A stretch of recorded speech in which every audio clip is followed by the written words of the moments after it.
আসসালামু আলাইকুম দর্শকগণ, দৈনন্দিন রান্নাবান্নায় আবারও সবাইকে স্বাগতম। আশা করছি যে যেখান হতে ভিডিওটি দেখছেন ভালো আছেন, সুস্থ আছেন।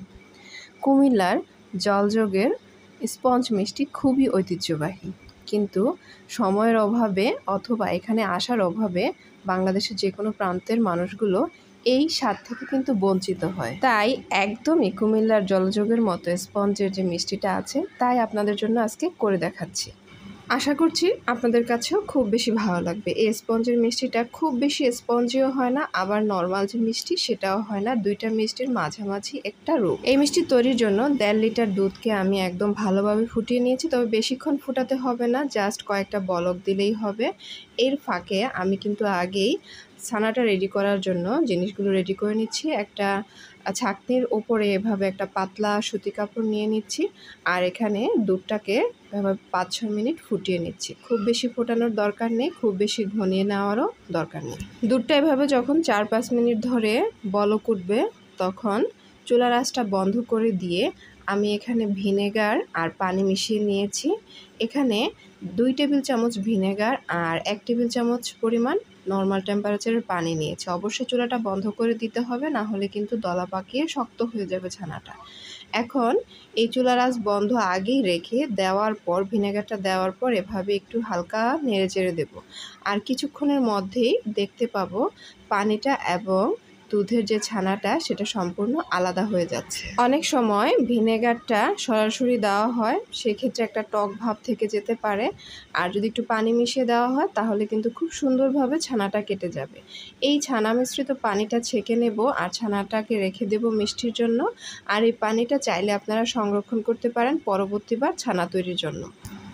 এই যে দেখুন, খুব বেশিক্ষণ কিন্তু রাখবো না, জাস্ট আধা মিনিট এভাবে একটু নাড়াচাড়ার ফলে যখন দেখবে এরকম বড় বড় দানার সৃষ্টি হয়েছে তখন একটা স্টুলা বা চামচের সাহায্যে উঠিয়ে নিচ্ছি।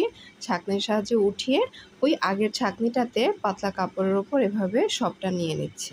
এখন স্বাভাবিক টেম্পারেচারের খাবার পানি দিয়ে উপর থেকে একটু ছানাটাকে ধুয়ে নিচ্ছি, এতে করে যে গন্ধটা আর টকটক ভাবটা সেটা কিন্তু কেটে যাবে। একটু এভাবে নেড়ে চেড়ে ছানাটাকে এই পুঁটলির মধ্যে ভালোভাবে একটু মরিয়ে হালকাভাবে একটু বেঁধে এখন ঝুলিয়ে দিচ্ছি আধা ঘন্টার জন্য। ধোয়া এই ছানাটাকে উঠিয়ে ছানার গায়ে একটু হালকাভাবে চাপ দিয়ে বাড়তি পানিটা ফেলে দিতে হবে, খুব বেশি চাপ দেওয়ার দরকার নেই। ঠিক আধা ঘন্টা সময় ধরে এভাবে কোনো একটা জায়গায় শূন্য স্থানে এভাবে ঝুলিয়ে রাখতে হবে, এতে করে বাড়তি যে পানিটা আছে ভেতরে সেটা টপ টপ করে ফোঁটা ফোঁটা করে ঝরে পড়বে। অনেক সময় আমরা হাতের সাহায্যে ভেতরের পানিটাকে অতি তাড়াতাড়ি এভাবে চেপে চেপে নিংড়িয়ে ফেলার চেষ্টা করি, সেক্ষেত্রে কিন্তু ছানাটা বেশি হার্ড হয়ে যাবে। এই যে অবশিষ্ট পানিটা রেখে দিলাম। ফাইনালি আধা ঘন্টা পর আমি ফিরে আসলাম।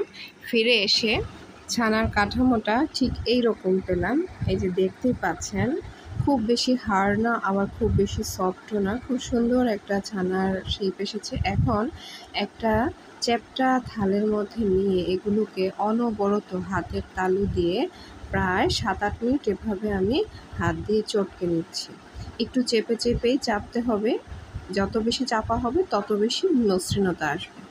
এই যে 5 মিনিট ধাপে ধাপে এভাবে হাত দিয়ে চাপার পর এরকম একটা মসৃণ লুক এসেছে, দেখতেই পাচ্ছেন খুব সুন্দর ভাবে এটা মসৃণ হয়েছে।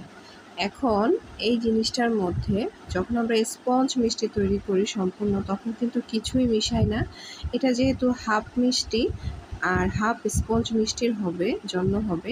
এখন এই পর্যায়ে আমি জাস্ট 1-2 চিমটি ময়দা দিয়ে দিচ্ছি। এখানে আটা ব্যবহার না করে ময়দাটা ব্যবহার করলে ভালো হবে, এতে করে টেস্টটা খুব ভালো আসবে। এখন এই মিশ্রণটাকে আবারও ভালোভাবে একটু মিশ্রিত করে নিচ্ছি। ঠিক সেমভাবে হাতের যে তালু আছে এই তালুতে প্রেসার দিয়ে দিয়ে দিয়ে দিয়ে আরও 4-5 মিনিট এভাবে মেখে নিচ্ছি।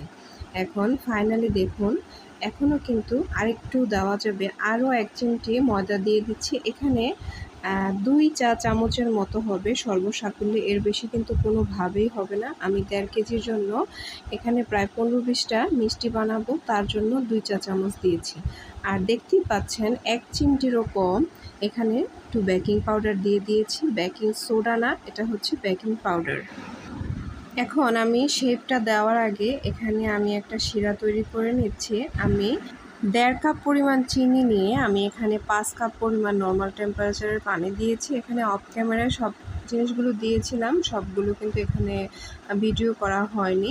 জাস্ট 1.5 কাপ চিনি আর ওই কাপে 5 কাপ পানি। এখন চুলার হিটটা মিডিয়াম লো দিয়ে এগুলোকে আমি শিরাটা রেডি করে নিচ্ছি, আর শিরাটা ফুটতে শুরু করবে। এই ফাঁকে দিয়ে এভাবে ছোট ছোট শেপ করে স্ট্যান্ডার্ড শেপে আমি প্রায় 15টির মতো মিষ্টি করে নিয়েছি। 2-1টি করলেই কিন্তু শেপটা সুন্দর হয়ে আসবে।